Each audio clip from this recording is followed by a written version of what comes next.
tiap wilayah budaya anu berlainan itu jadi batas-batasanana. Karena dari antropologi mah lebih karena wilayah budaya. Nah, maka lamun aya budaya Persia, aya budaya Romawi upami kapungur, aya budaya Asia Tengah, aya budaya. Jadi segmentasi ieu teh ditinjau tina sudut pandang sekat-sekat wilayah budaya gitu. Nah, tapi anu lebih genah untuk konteks urang ayeuna nyata sekat-sekat bangsa atau negara. Jadi maksud kita umum tajawiro teh aya sekerat tanah, sebidang tanah anu bertetangga teh artinya bangsa-bangsa yang bertetangga atau negara-negara yang bertetangga. Cina bertetangga jeung Rusia, Eropa Timur. Cina kan masuk Asia, sedangkan Rusia sebelahna Eropa Timur, sebelahna Asia masuknya. Kemudian Jepang memiliki tradisinya tersendiri, Asia Tenggara memiliki tradisi sendiri, Melayu memiliki tradisi sendiri, Polisenia, kemudian ke sebelah timur, Melanesia, Selandia Baru itu memiliki tradisi budaya sendiri. Itu kan berdampingan. Nah, kemudian wajannatun jeung pirang-pirang kebon. Nah, ini lebih rinci deui. Kebon berdampingan. Kebon sampe kadang-kadang berdampingan jeung kebon mantang, jeung kebon jeung sawah. Kadang artinya tiap habitat lingkungan itu berbeda. Jadi tiap habitat sawah kan beda jeung habitat mantang atau sampe beda kan habitatnya meskipun ya sama-sama tanaman. Jadi jannat kita tajawiratun wajanatun jeung pirang-pirang kebon. Bakal lebih spesifik lagi min a'nabin anggur, wazarun jeung tanaman-tanaman pangan, wanakhilun jeung korma. Korma ge lebih spesifik deui aya sinwanun korma anu ngaranggeuy, wa gairu sinwanin sareng aya korma anu teu ngaranggeuy. Itu artinya lebih rinci deui perbedaanana. Kamu tadi perbedaanana luas antar benua, kemudian antar budaya, kemudian antar bangsa, lebih sempit di antar negara, lebih sempit di antar habitat, antar komunitas, lebih sempit di antar varian. Satu habitat tapi beda varian. Belah dia sampe karet, belah dia sampe daun mentega, belah dia ayam kampung, telur ayam kampung, belah dia telur. Itu kan lebih detailnya, lebih kadinya. Nah, kemudian yusta ya nu jadi pokona, tema pokona yusko bima in wahidin anu sadayana dicebor ku cai anu hiji nyata cai hujan. Jadi seluruh peradaban tadi nu lahir, karena perlu diingat peradaban lahir itu dari makanan. Jadi bisa na aya peradaban ayeuna gudung bertingkat, peradaban naon apapun dimulai dari pangan, dari masalah pangan. Jadi 11.000 tahun sebelum Masehi manusia mulai kan asalna nomaden sararea ya. Sararea teh nu boga tempat. Itu we teu daek sinak jelema teh, kitu we liar. Nah, dina abad 11 sebelum Masehi, tahun 1100 sebelum Masehi, orang mulai mengenal disebut nate istilah teh. Jadi manehna mulai menetap. Kemudian tina budaya pemburu pengumpul karena budaya cocok tanam. Asal pemburu pengumpul, lamun hayang daging moro, lamun hayang dahareun ngumpulkeun, anu jatuh-jatuh kumpulkeun. Nah, mulai budaya menetap. Budaya menetap ieu mulai cocok tanam. Nah, mulai timbul kebudayaan peradaban. Nah, kusabab segmen peradaban ieu dimulai dari makanan, di dieu diuningakeunana masalah makanan. Tapi perlu diingat bahwa seluruh makanan anu tumbuh itu dicebor dengan air yang sama ku si hujan. cur sampo kita anggar cai nama eta nyebor nama tapi ngahasilkeun buah anu berbeda-beda wanupat dilubak doa ala badin jeung kami ngunggulkeun kana sebagian anak tina sebagian fil ukul dina rasa artinya rasanya berbeda korma Arab tidak sama dengan korma di urang bejana lauk Ciamis beda dibandingkan jeung lauk Cianjur lauk Bandung lauk Jakarta manus jadi setiap daerah itu memiliki kekhasan dan tipologi masing-masing bahkan dina makanan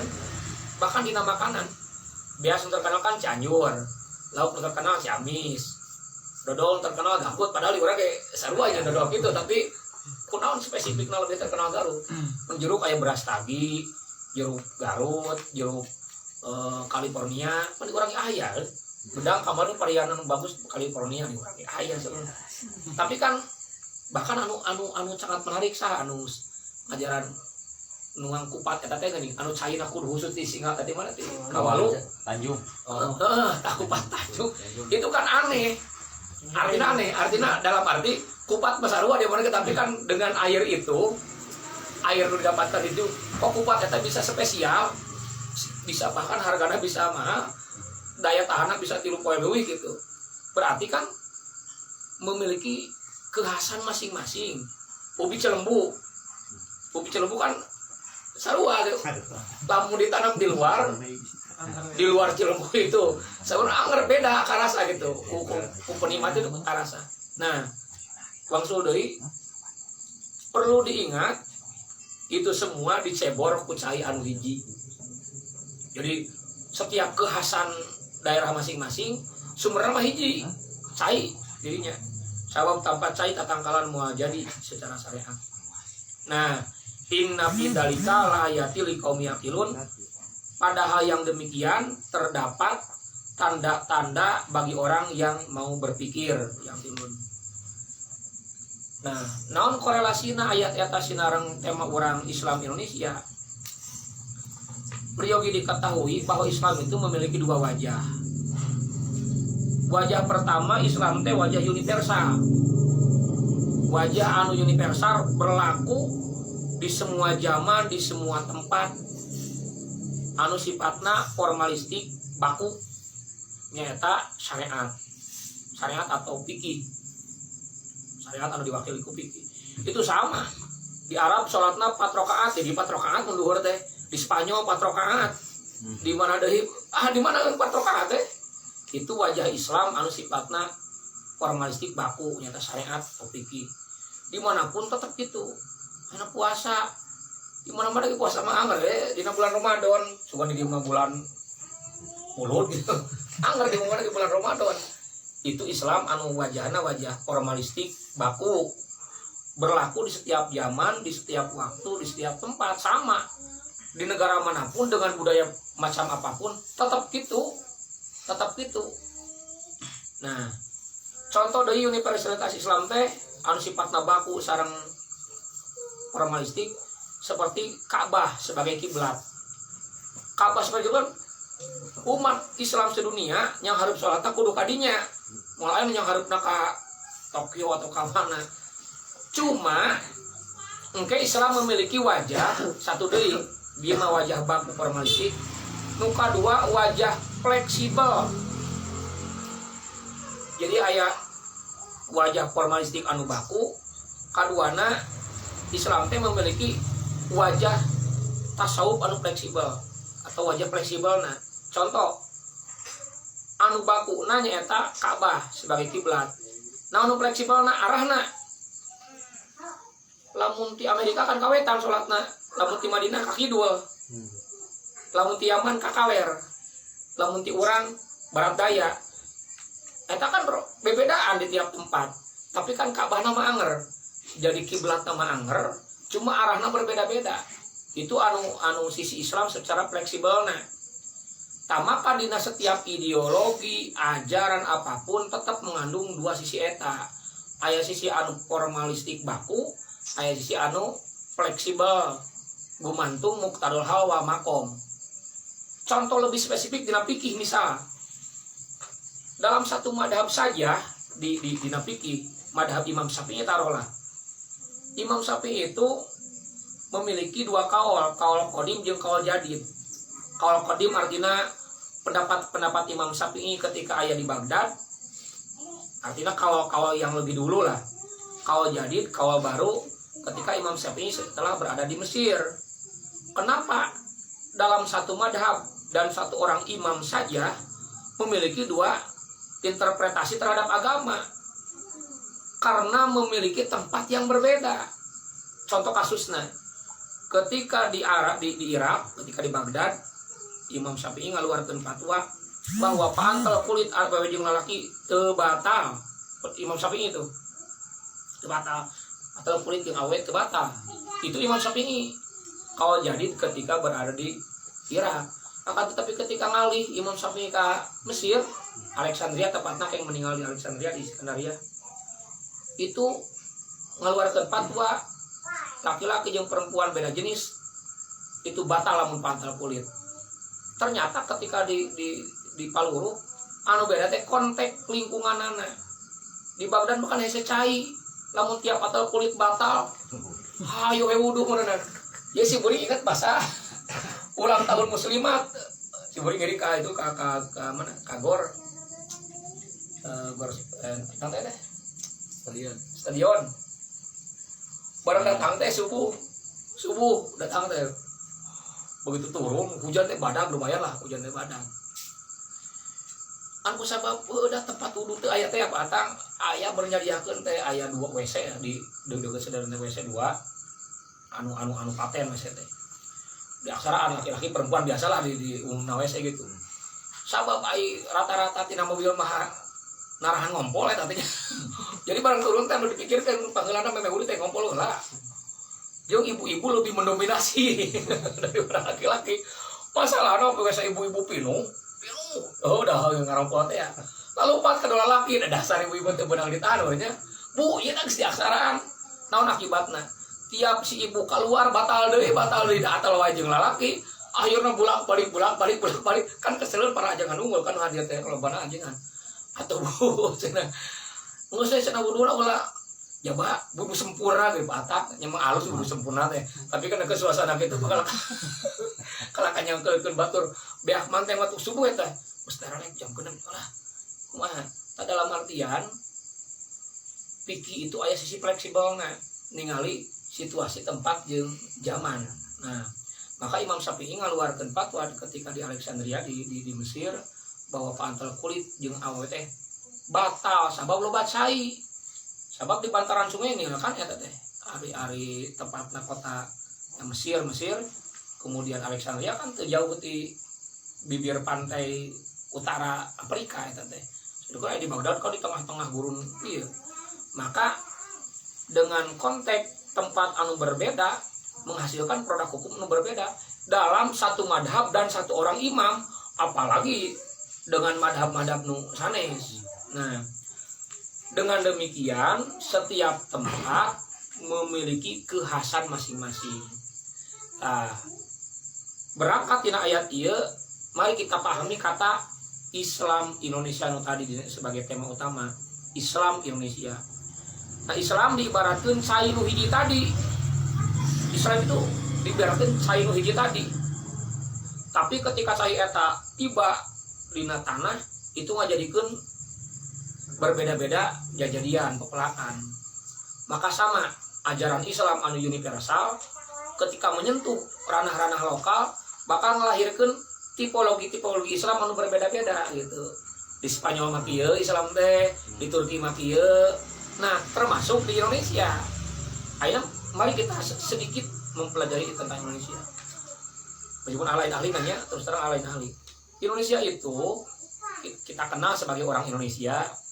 Anu paling mencolok adalah kemolekan tanah airna ketika dibandingkan jeung Timur Tengah sebagai tempat kelahiran Islam. Tentunya lamun urang ningali tempat tanah kelahiran Islamnya ke Timur Tengah betapa gersangna, maka orang-orang secara biologisnya, orang-orang anu hidup di Arab itu memang si anasir-anasir tubuhna terdiri tina keusik. Artinya tina saripati keusik. Anu orang tahu lamun keusik sanajan dikarungan dihijikeun ngahiji tapi lamun dibuka talina bubar deui. Makanya itu menjadi karakteristik pokok orang Arab. Nepi ka ayeuna Arab itu bisa bersatu dalam satu unifikasi politik itu bisa. Buyar terus. Terus buyar hese. Cuma keuntungan anak Islam lahir di tanah Arab itu cepat tersebarna. Sebab buyar teh kan masyarakat nomaden dulu. Jadi cepat tersebarna dalam tempo sekian sudah mencapai beberapa wilayah yang sangat luas. Di sini aya peta penyebaran di zaman Rasul sakitu, zaman Sayyidina Umar sakitu, sampai ke zaman Sayyidina Ali kayak mencakup wilayah beberapa. Aya di tandaan cakupan wilayahna. Nah, untung lahirnya di Arab. Akhirnya orang Indonesia anu terkenal tanah liat Indonesia. Tanah liat. Maka cek simburingnya sering ngobrol simburing budaya nu terbangunna budaya tales. Budaya tales atau sente. Didinya indungna, didinya bapana, didinya uwana, didinya bibina, didinya nina, akhirna. Jadi biasanya gitu, sehingga timbul ungkapan makan tak makan kumpul. Itu kan sebuah ungkapan itu bukan ungkapan hampa. Awas, sebuah jargon, sebuah ungkapan itu mewakili sebuah kondisi sebenarnya. Itu aya ungkapan anu hampa.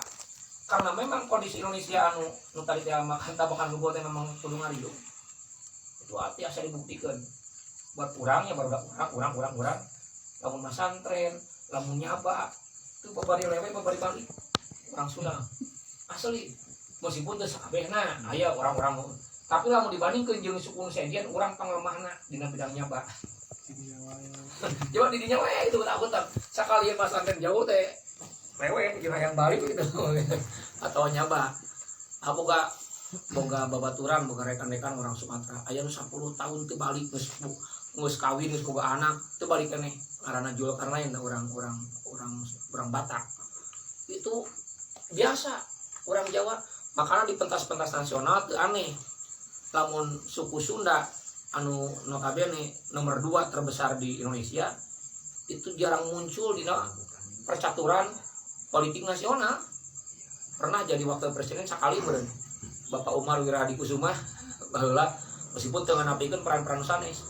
Tapi paling tidak Sunda itu ya terkenal paling jadi si Sule, Kabayan, second lain kurang penting. Nah kenapa? Karena tanah liat itu khusus Sunda dan pada umumnya Indonesia secara keseluruhan. Maka kondisi ieu dimanjakeun ku alam. Di Indonesia mah dimanjakeun ku alam. Plus mah tongkat dan batu jadi tanaman ngalungkeun tangga sabeureun gede itu dari Indonesia mah. Beda aja wilayah Arab tempat lahirna Islam. Maka kusabab orang Indonesia dimanjakeun ku alam, berterima kasih nate ka alam. Itu disebut animisme jeung dinamisme.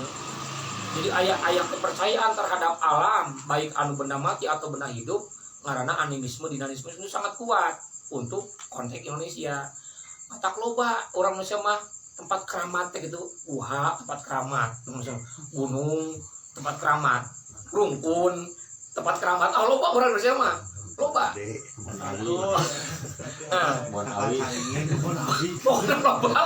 loba itu sama ulu cahi loba orang Indonesia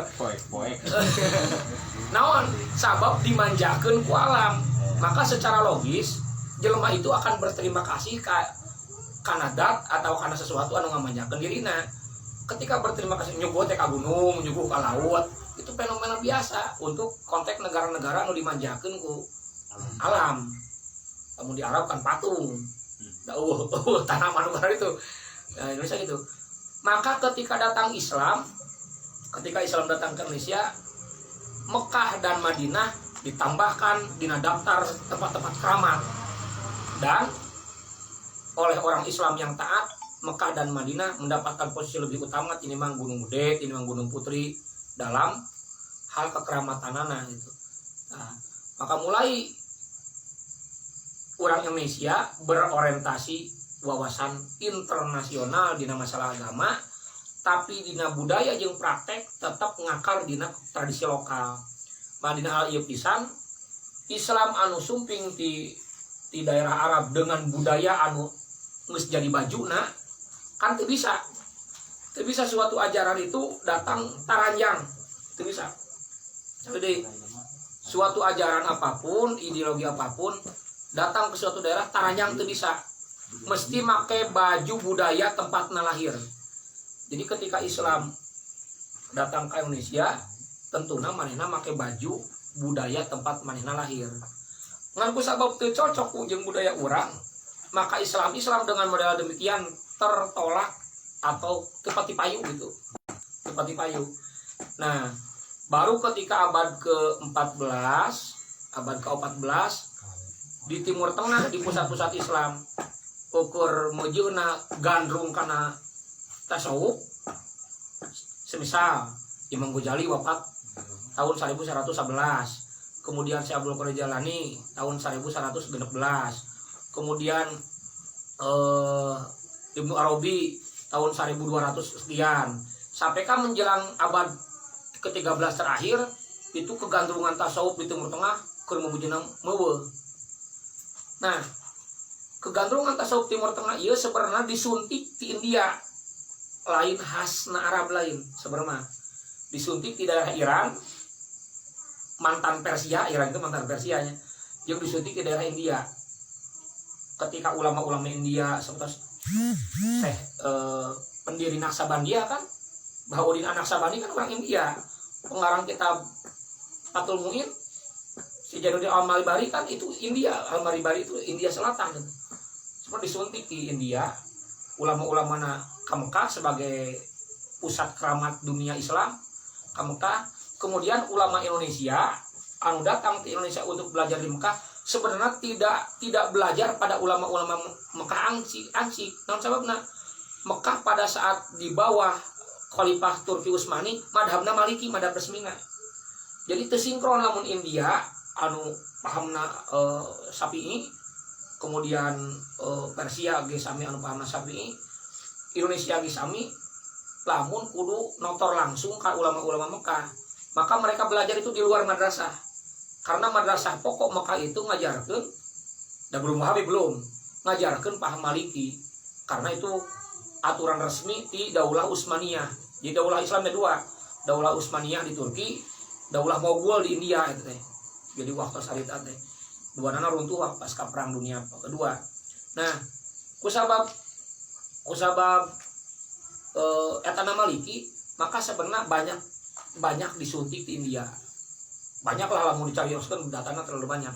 Nah, India, Persia nyuntik, kemudian di sana ke orang. Contoh patang lamun urang ngawesnya. Alif Jabar A itu khas pesantren asli. Beda jeung jaban modern saina reformis, patah nyebutna. Lebih benar tapi lebih kurang diterima saudara pesantren tradisional. Urang ngeunah kene nyebut Alif Jabar A, Alif JRI, Alif PSU ketimbang Alif Patah A, Alif Kasroh I, Alif Domah U. Meskipun benar, itu bahasa Arab yang baik dan benar, tapi orang tidak lebih menerima. Kenapa?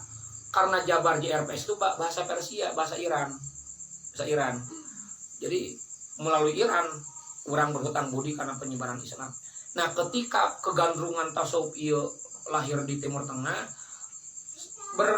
gayung bersambut dengan kegemaran orang Indonesia karena nu tadi teh keramat-keramat. Kan ari tasawuf jeung keramat-keramat mah agak sinkron eta teh. Beda jeung fikih formalistik versus keramat-keramat bina adalah pinar eta mah geus puguh. Jadi lamun engke nu diadukeunana antara lega formal fikih nu datang ti Arab teh komo geus Wahabi mah.